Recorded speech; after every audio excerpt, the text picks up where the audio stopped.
It's 4 p.m. We're bringing developing news and the stories behind the headlines. This is Storycon at the Story Conference. I'm Ed Lingao. Some stories we're watching this Thursday, November 14.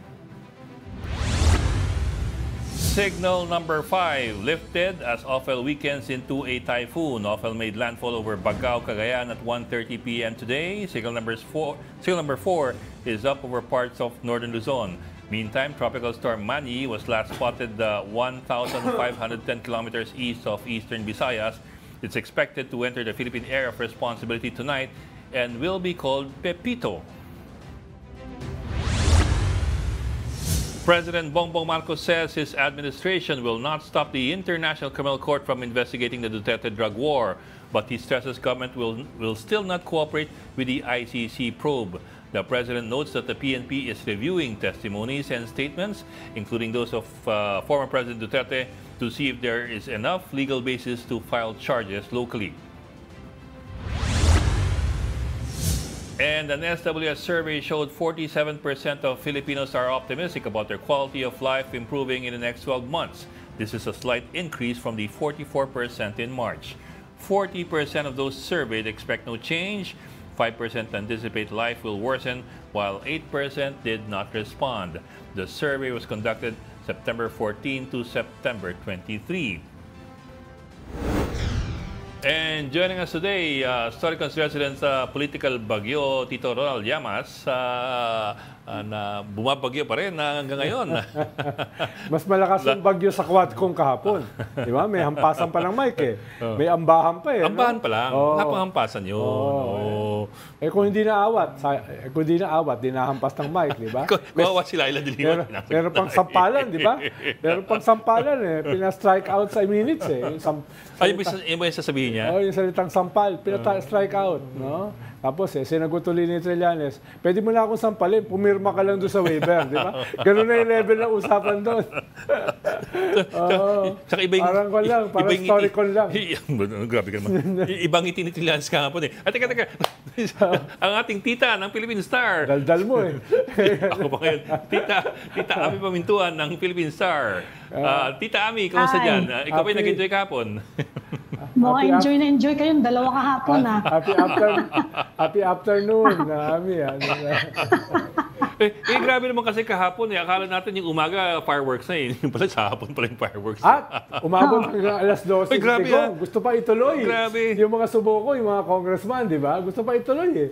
Hanggang pamorningan. Di ba sabi niya, 14 hours straight siya nakahanda. Oo, di ba? Oo.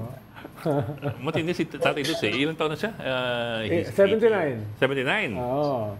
Yun. Tapos may isa pa siyang umaambak kay Laila de Lima eh. Ay, ganon. Pero pabiro yun, pabiro. Pabiro. Pabiro yung ano. Ito mukhang totoo eh. Pabiro yung ano niya. Tapos, hindi, yung mukha niya, ano yan eh. Yun yung mukha niyang pangasar eh.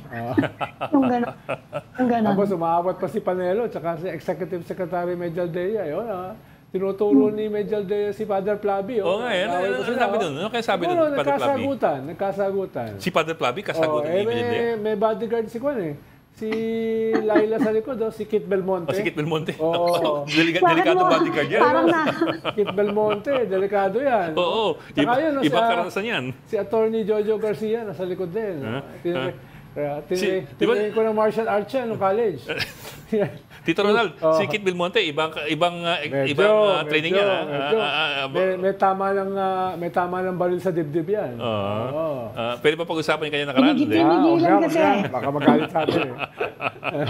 Pinigilan kasi mag-PI ng PI. Ayan, ang babato tuloy ng microphone. Nanggigil tuloy. Ami binabawi eh. Sabi, magsasign siya ng waiver eh. Tapos later on, ang sabi niya, may condition na. Dapat kausapin muna niya yung asawa dahil joint account. No? Tapos sabi na niya ay pipirma siya ng waiver pero sasampalin muna niya si Trillanes. Sabi ni Trillanes, sige, sampalin mo na ako. No? Basta pirmahan mo lang yung waiver. No? Ganun na yung level ng usapan doon. No? Parang wala, parang dyan lang sa kanto. No? Parang usapan. Parang hawakan mo na tenga. Pero Pero kita-kita. nagkaroon na ng ganyang nagkaroon na ng ganyang communication between the two camps nung pangkampanya eh. Oo. 2016 pa yan eh. Yes. Nagkahamunan na nun eh. Pero ang nakikita mong difference dito, Ami, yung difference ng House sa Senate. Dito talaga, kahit taas ng boses pinapatigil siya ng mga congressman eh. Hindi ko kayo pwede magtaas ng boses. Hindi kayo pwede magtanong, resource person kayo. Hindi kayo pwedeng magmura. Diba? Tapos, or binibreak Pero muna. mukhang natimbrihan sila eh. Or binibreak. Mukhang natimbrihan na sila beforehand. Yes. Siguro bago nag-umpisa yung session, sinabihan na siya and at least yung mga abogado niya na total in fact, merong ganung sinabi si Duterte later, sabi niya, dati kong congressman, so I'm respecting the chamber. Siguro yun ang takbo ng usapan nila. Pinag-usapan na yun. Mapipigilan mo ba yan? Alam mo naman yan. Kaya nga. Pero yun ang Pinag-usapan din nila yun. pero yun ang kaibahan sa Senado. Yung Senado, hindi dinepensahan yung institusyon eh. At least yung Kongreso, dinepensahan yung institusyon. Huwag mo kaming bastusin. Huwag mo kaming babuyan. Siguro nabigla kasi yung nabigla yung Senate first time na nag-appear eh. Bagay, oo. Ngayon, di ba, marami nagtatanong ngayon eh. Tinanong sila Benia Bante, anong gagawin nyo? Yeah. Kapag nagmura na naman nagmura. Di ba, sabi niya, magkukall ako ng point of order. Well, actually, yan lang naman Tsaka yung strike out. Pag nagmumura siya o nagsabing strike sampal, out. strike out kagad, di ba? Actually, it's not so much naman the pagmumura as it is yung when the president or the former president tries to take over and take control and tries to dominate the hearing eh. Kaya teka, hindi ka pwede magtanong. Resource person ka lang, di ba? Mga ganun ba, ilalagay mo sa lugar. Pero yung rules na yon, rules din sa Senate yun eh. No? Na intimidate kagad yung mga senador eh. Maliban pa sa may mga kakampi siya ron. Dito kasi kakampi lang niya si Cardema eh. Si Congressman Cardema, no, na binanatan yung Makabayan Black, binanatan lahat, no. Tapos ginantihan naman siya nila Acop, nila Gonzales, ni Ace Barbers. Teka.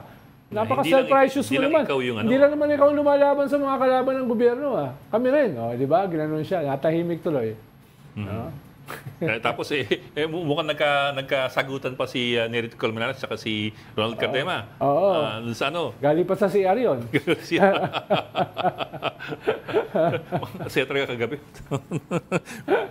Pero ito, may binanggit kahapon ulit si Trillanes ng mga bank accounts amounting to mga 2 billion ata eh. 2.2 billion. At least yung credited siyempre credit debit siguro yan. Pero at least yung credited yung may paper trail. Over yan period yung of time. mga cheque. Hindi mo pwedeng linisin yun eh. Cheque yun eh. At ang sinasabi niya, ito galing kay Sammy Uy, ito galing kay Michael Yang. Ibig sabihin, tapos wala yan sa mga SALN.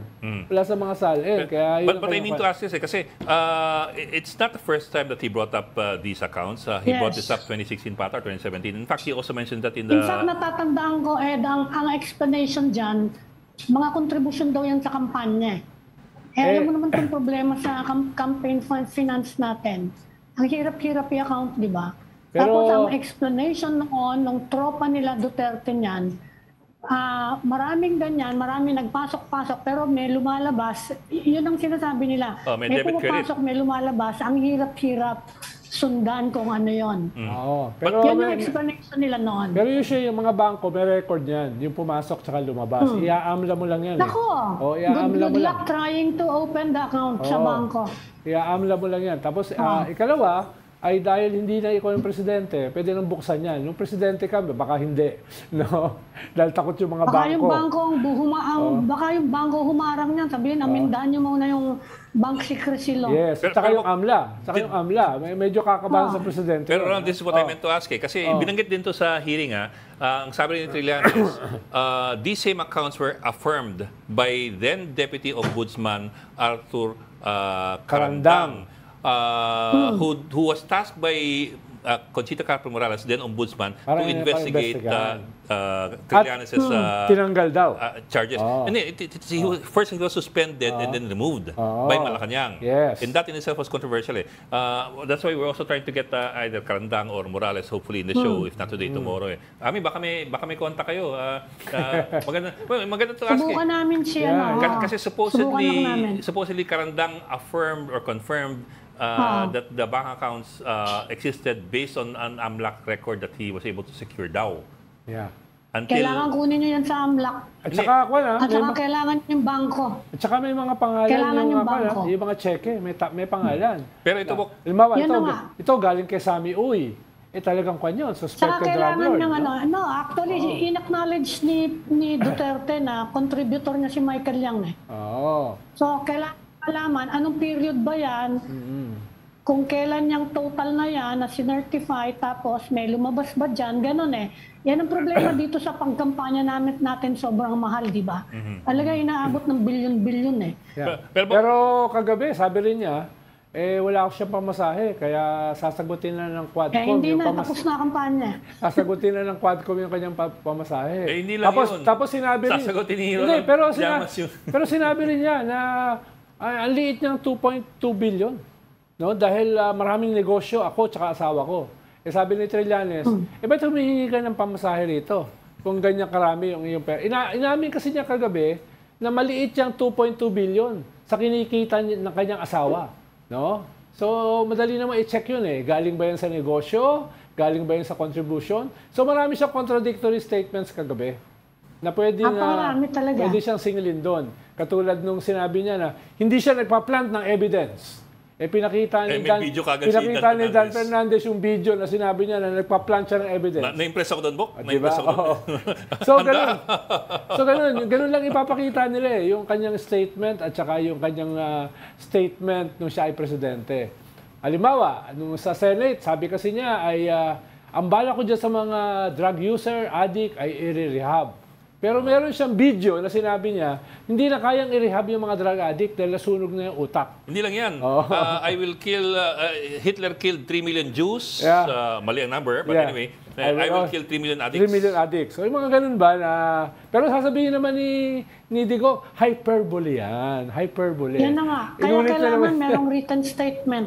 Inulit na naman niya May kagabi. written statement. Hyperbole. Kasi madali niyang sabihin, nagbibiro lang ako nagbibiro lang ako. Yan na naman ang sasabihin Pero niya Ami, eh. baka Nagbibiro makalimot lang tayo. ako, Si Tito Ronald Llamas kahapon kasi sabi ni dating Pangulong Duterte, huwag na pupunta yung ICC rito. Pupunta na niya ang ICC sa The Hague. Yun lang, kailangan may Yan na nga. magbayad ng pamasahe niya. Si Tito Ronald Llamas, nag-volunteer. Oo, yung mileage ko. Meron ako mileage eh. Business class pa yung kanyang Sasabihin na naman niya, nagbibiro lang siya. Hindi, sabihin ko ako seryoso. Ayan, you need a written statement eh. So, you need a written baka kailangan ka statement. Pagdating kay mag-crowdfunding ka. Duterte, Mag-launch ka ng crowdfunding program. Ang mahalaga, Ami, nung nangyayari yung Quadcom, naglabas si Bersamin ng official statement na papapasukin nila nag-react siya. ang ICC with through the Interpol. Kung yun political statement yun. Di ba? Habang nangyayari yung actually, Quadcom. sinabi din niya ni President Marcos, sinabi niya yan ngayong araw. Yes. Ano Sinabi niya, which is all actually the stand of the government. Yes. Dahil sinabi na rin niya ng Department of Justice eh. A few months Si back. Crispin Remulla unang nagsabi niyan. a few months We back. have an obligation to the Interpol. Kaya kahit hindi tayo mag-cooperate with the ICC, if it's coursed through the Interpol, kaya ngayon, ang sabi ni Bongbong, inulit lang niya, kung hingin ng Interpol, di bigay. Pero si Ganun lang yan. Solicitor General Guevara nagnunuwansing eh. Iba daw yung sa Interpol, iba daw yung sa ICC. Katulad nung nagnuwansing din siya, nung sinabi ni Justice Secretary Remulla na papapasukin ng ICC through the Interpol. So medyo may kaunting difference yung Solicitor General at yung Secretary of Justice.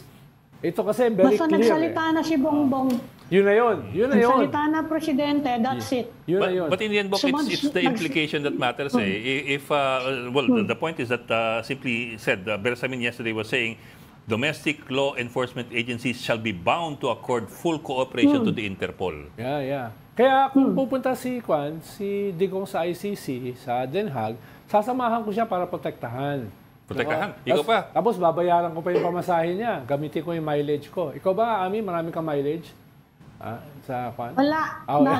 Naka-lockdown ako simula nung COVID. Ako, marami mileage. No?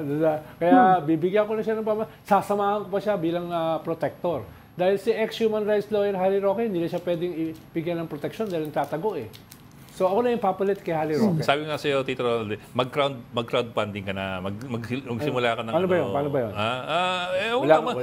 Piso para kay Pangulo. Wala nga akong Gcash eh. So, hindi ko alam yung crowdfunding na yan. Eh, no? Di ba? Pwede ba? Ilunsad mo, piso para sa Pangulo. Pwede bang kumita dyan? No? Dahil dito kasi mag lang eh.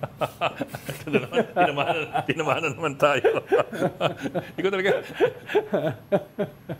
So may ganun. Well, and then Benjamin restates na basta maglabas ang Interpol ng red notice.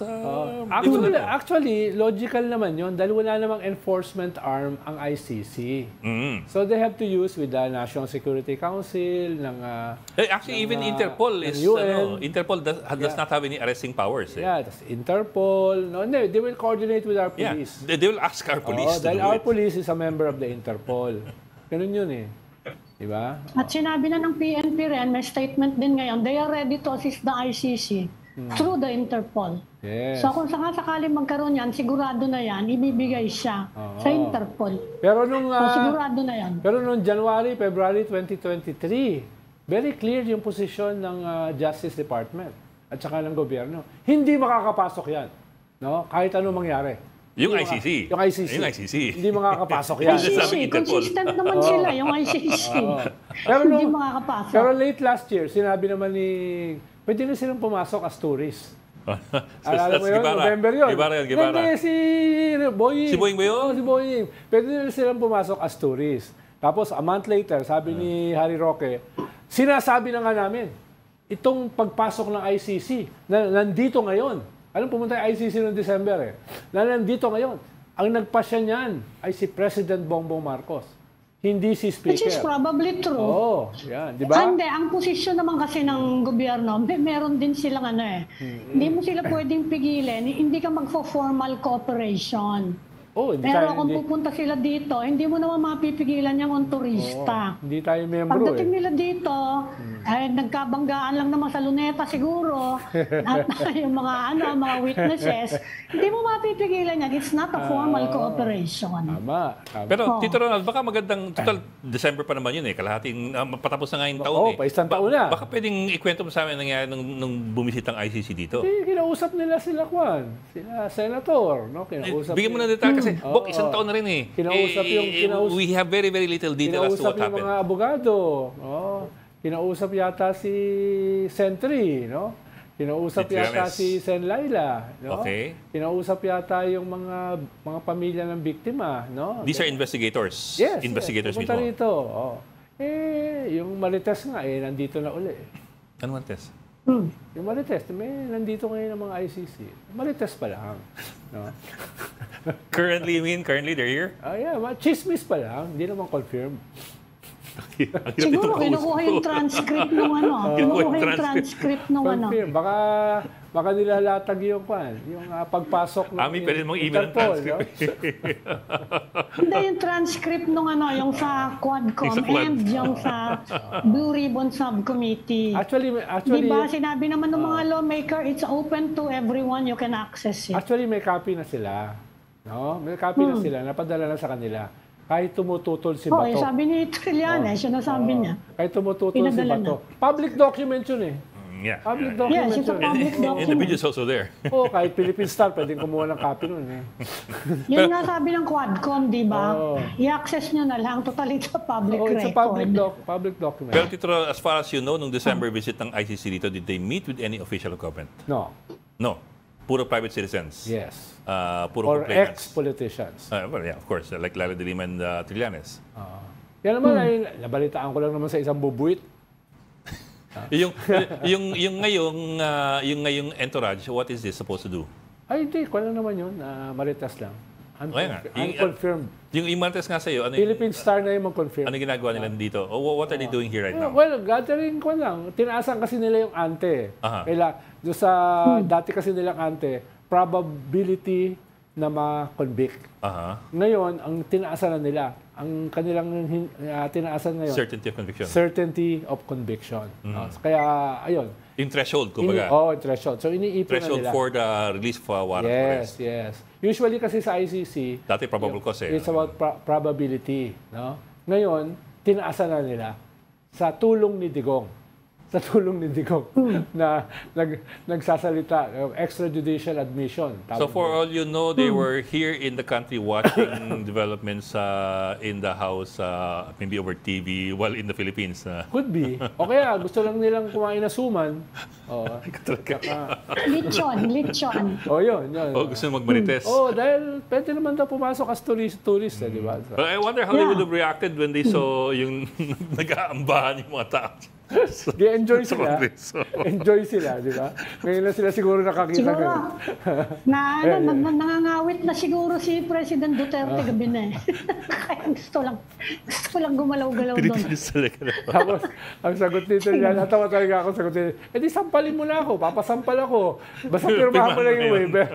Sabi nung chairman, tanggalin yung salita sampal, no? Kaya hindi ako pwede sa quadcom. Enjoy kayo. Hindi, gusto ko kasi patagalin pa. Suportado ko si Digong eh. Sabi niya, di ba? Hindi, hanggang umaga tayo. Ganun. Mukhang inaantok na si Akop, inaantok na si Abante. Pero si Akop, init ang ulo. Di ba? Inaantok na sila. Yan ang tanong dyan, Yan ang tanong dyan. Naging plus ba yan or minus for Rodrigo Duterte? Yung appearance niyang yan. Well, tingin ko plus sa kanyang base. Halimbawa, nandun yung Duterte Youth eh. Kaya nga napagalitan. Walang palakpakan, walang sigawan, gano'n. No? So, tapos sa labas, may mga nagrarally ng mga DDS sa labas ng Congress. So, ang ina-address niya, primarily, yung kanyang base. Yes. Medyo mababa ang moral. Dahil nga, nauubos sila, tapos yung natitira, sinususpinde, tapos posibleng maraming kaso isasampa sa kanila, bumababa sila sa ratings. Kaya they are rallying the troops. Yun yung primary objective ni Digong. Ikalawa, balak niyang ibalik yung suporta niya noong 2016 at nung kanyang presidency. Kaya inuulit-ulit niya yung kinidnap, yung nirape ng isang buwan, no? Yung 3-year-old na nirape ng Chuhin. Yan yung kanyang mga sinasabi noong 2016. Inuulit niya dahil alam niya may na-strike na chord yan sa mga tao, sa mga OFW. So inuulit niya. Ang kaibahan kasi, ngayon, pababa yung ratings nila. No? Kaya, ibig sabihin, medyo hindi na yan bago. Medyo laos na yan. Hindi natin sigurado kung yan ay may epekto pa. Makikita natin sa next survey next month. May survey uli yung mga survey firms next month. So makikita natin doon. Yan din ay tatanong ko. Hintayin natin yung survey. And of course, the midterm elections kasi ngayon nangangako si Digong. Sabi niya, pagtakbo niyang mayor ng Davao, dodoblehin pa daw niya ang death toll doon. Yan ang pangako niya ngayon. Hindi lang yun. Yan ang campaign promise. Hindi lang yun, Ami. So makikita natin kung ano epekto niya, na. Hindi lang yun, Ami. Nung tinanong siya na, anong tingin nyo doon sa 35,000 na pinatay? Anong sabi niya? Kulang pa. Kung ako ay magiging presidente uli na hindi na mangyayari, ay dadagdagan ko yan. So ganun, unrepentant, di ba? Unrepentant, naghahamon pa, wala siyang pakialam sa crimes against humanity. Ang tingin niya, kulang pa yung pinatay. Na wala naman siyang inorderan na patayin. No? Kaya nga maganda makita ko ano magiging impact sa mga tao, no? Yes, if it still resonates with our people, medyo malaki problema natin. Diba? Babay na, Ami. Punta na ako ng Europe. No? Medyo malaki talagang problema natin. Papadala na lang. But do you think it resonates pa? Nakita niyo naman yung nangyayari sa US, ha? Yung reaction sa mga all the accusations against Donald Trump, kung gano'n yung mga botante ron, sipin nyo kung ano mga tao rito. Kasi they are playing to the yung pangangailangan for personal safety. The populist narrative. Yun Populist ethos. Diba? Hindi siya kahit sa Europe nangyayari ngayon, nakikita na. Tatakbo ka sa Europe, nangyayari din dun. Hindi, sa kwan ako. Sa The Hague? Sa Spain ako. No, at least yung gobyerno doon ay Labor, Social Democratic. Binato yung binato yung king. Binabahan naman. Binabato yung hari. Yung hari, conservative yun. Diba? Sa Netherlands, mahirap. Conservative yung gobyerno. No? Pero sa France, natalo naman si Le Pen, no, ng koalisyon. So, marami pang pwedeng puntahan yun. No? Marami pang pwedeng puntahan. Pwede rin doon sa Croatia. Para maliit lang ng mga bansa, yung pwedeng mo lakarin, no? Serbia. Oh, pwede ron. Pwede rin akong pumunta ng Crimea. Galing ako ron sa Ukraine, galing ako ron 2 years ago eh. Sa gitna ng gera. Sa Ukraine. Hindi lang ako pinayagan pumunta sa Lalong magulo ron. Donbas. Kasi baka manggulo lalo eh. Hindi, para hindi naman boring. No? Hindi naman boring. Baka Dinalaw tayo. mapagkamalang ka doon na Dinalaw baka mapagkamalang tayo. ka Korean soldier doon Mga kaibigan, meron tayong bisita dito. Mani mo, Isang pakita mo Pulitzer Prize. saglit. Awardee, no? Nandito, doon sa yung naglabas ng mga Duterte killings. Ayan. Yan. Diba? Yan. Oh, yun lang? Asan yung pansit? Manny, nag-testify ka na ba? Nakapag-testify na ba si Manny? Manny, nakapag-testify ka na raw ba? Bumabalik doon. Teka, Bok, konting kwento. Ilang beses na siya bumabalik doon? Ano ba tingin mo sa Nakapag-testify quad na ko ba siya? sa kahapon? Box, dito kanina. Ako sa gitna daw, para makita ka. Ano tingin mo sa Quadcom? Na-affirm ba yung iyong Pulitzer Prize? Nag-testify na ako nung mga first hearing. Oo. Inunong na ako ni Dito ka sa gitna, baka magkapalit tayo ng mukha. Kasi, Medyo lugi. di ako kasi. Lugi ako. Pag nagkapalit kasi. tayo ng mukha. Dito sa gilid. Yan. Then testify na ako based on the Reuters stories na ginawa namin. Okay. Yung baril na naglalakad. Na-entertain ka rin ba kahapon, Manny? Ay, hindi. Wala ako hapon doon kasi... Pero napanood mo ba? Napanood ko. Ano bang reaction mo? Ha? Wala naman bago sinabi si Digong eh. Tama. Wala nga actually, wala. Wala naman bago sinabi, di ba? Magulo lang. Paiba-iba lang, paiba-iba. Oo. Ano siya eh. Yung parang goma. Parang. Burong sulong. Pero ang consistent lang, matagal na naman niya umaamin na pumatay siya eh. Yan lang ang consistent yun. Pumatay ako and it's for the country. Yan lang ang consistent. Pero yabang lang yun, Tingnan yabang. natin kung magre-resonate yung message na pero yun. biglang babawiin eh. Biglang hyperbole daw eh. Oo. No? Para Hindi, siyang yung pagpatay, hindi. Para siyang... Ang ano lang niya, yung mga pag nagdidetalye na. Pag nagdidetalye na, ng details. pag nagdidetalye na, hindi daw niya pinatay, ginulpi lang niya. Yeah. No, iba-backpedal na, no? Pero, nakasakay siya ng motor, parang kabayo, no? At naghahanap siya ng mga kriminal. No? At yung gulo, para Actually, maksumama siya. matagal ng istorya yun sa Davao na talagang nangyayari. Yes. Kaya nga nire-reprise niya yung kanyang dating narrative. Tara na, papawala tayo dito. Pero gusto ko yung nangyari dahil nag-testify yung nag-manifest yung Duterte Youth Si Party Caldema. List. Oo. Caldema, Galing, di ba? Ang galing. Thank you. Thank you. Naliw. Okay. Huwag niyong ibato yung microphone. Baka ibato yung microphone. Baka may hangover pa kayo sa kahapon. May patalastas yata. Gusto niyo kasi. Mga kaibigan, pasensya na. Magulat yung mga kasama ko dito. Let's bring in our guest for today, geologist and academician Dr. Mahar Lagmay. He's an international scientific expert on natural hazards. Sir, magandang hapon and welcome back. Welcome to the Storycon. Magandang hapon. Good afternoon po. Good afternoon. Yes, sir. Well, sir, may packet talaga kami, kaya that's why we're bringing it. Kasi sunod-sunod na po yung mga bagyo and, yung Cagayan, binabaha na and all that. And people, I don't know, people have if it's occurred to some people that, you have a hazard map available online that can be accessed and that can be used by LGUs down the line para malaman kung saan delikado at saan hindi.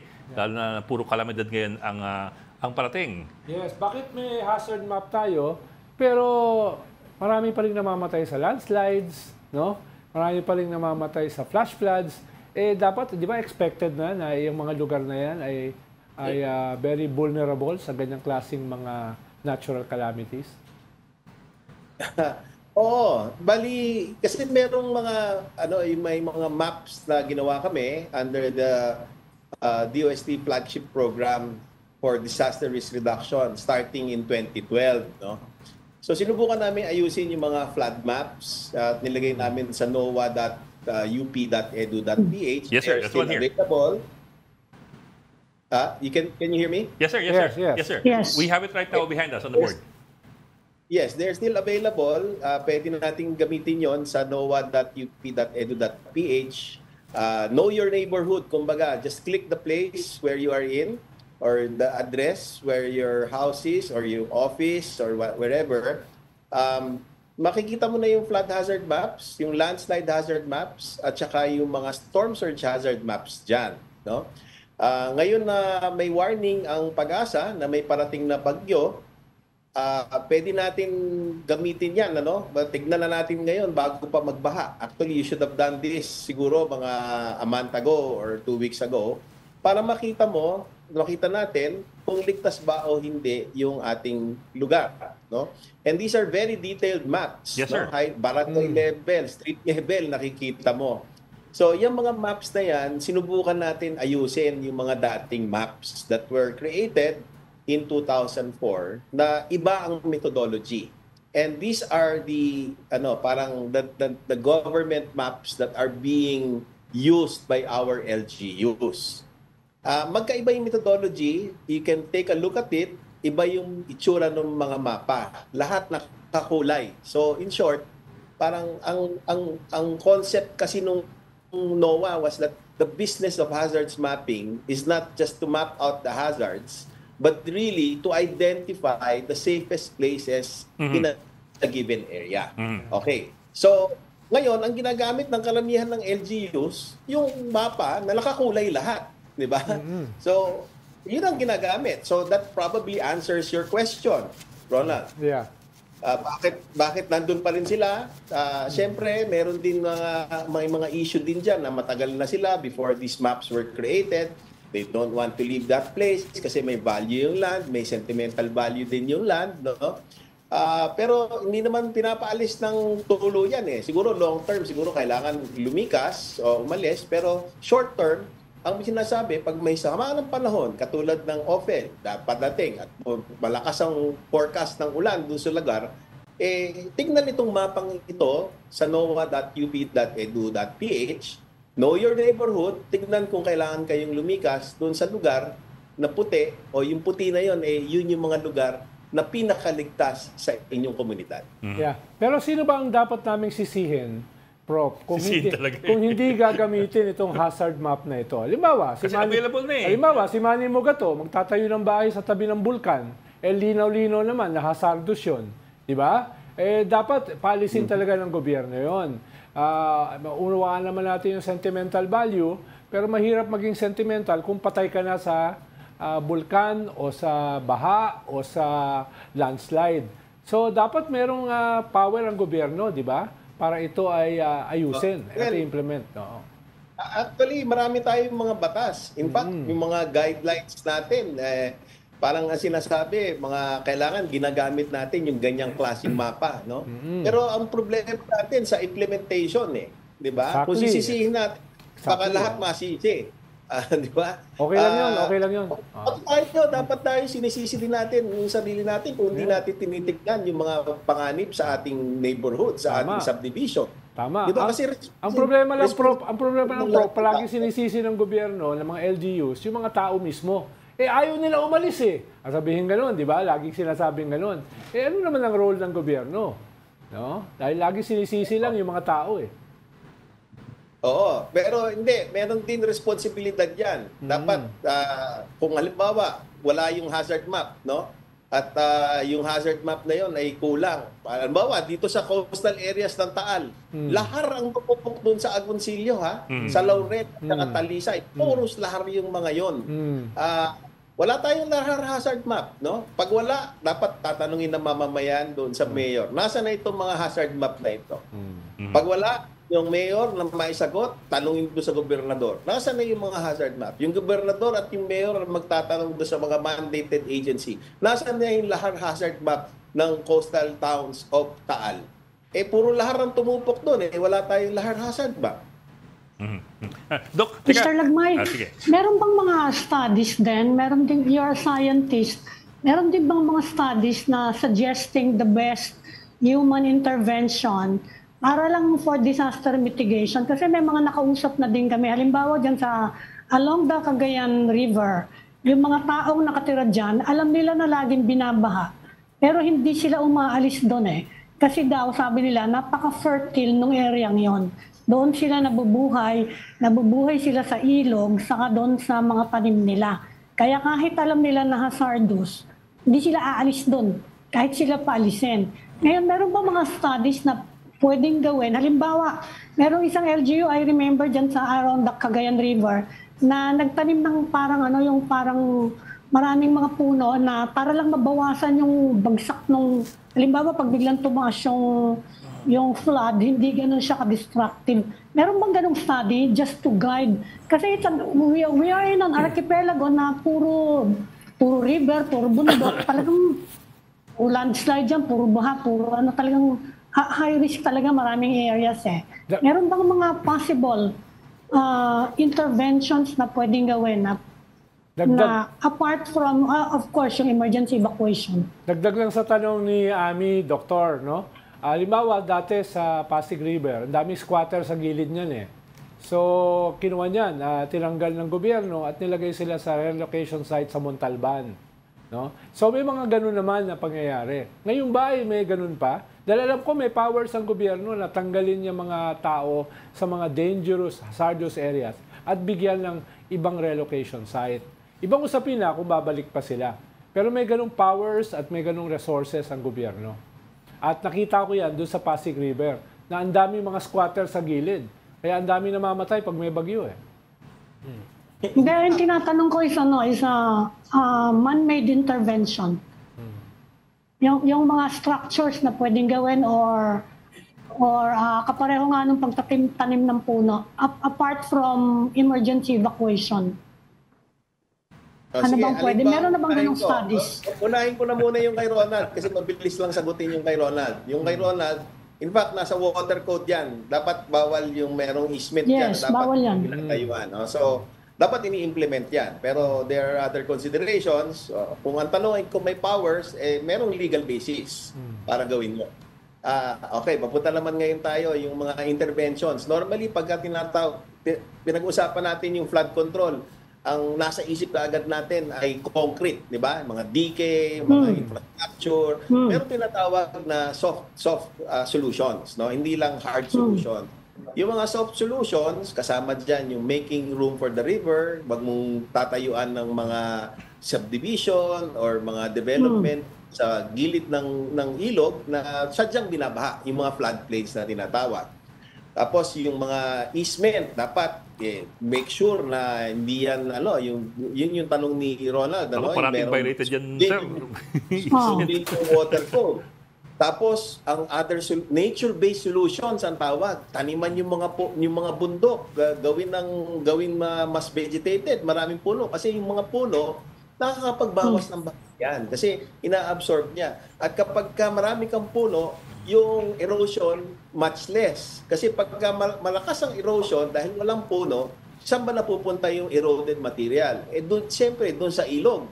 Kapag nagpunta doon sa ilog, bababaw yung level ng ilog, yung capacity niya liliit, di ba? So these are soft solutions na dapat tinitignan natin. Kasama dito yung making sure na merong mga retention basins na malalaki na sadyang mag-hold ng tubig tapos i-release kapag wala hindi kasagsagan na ng pag-ulan.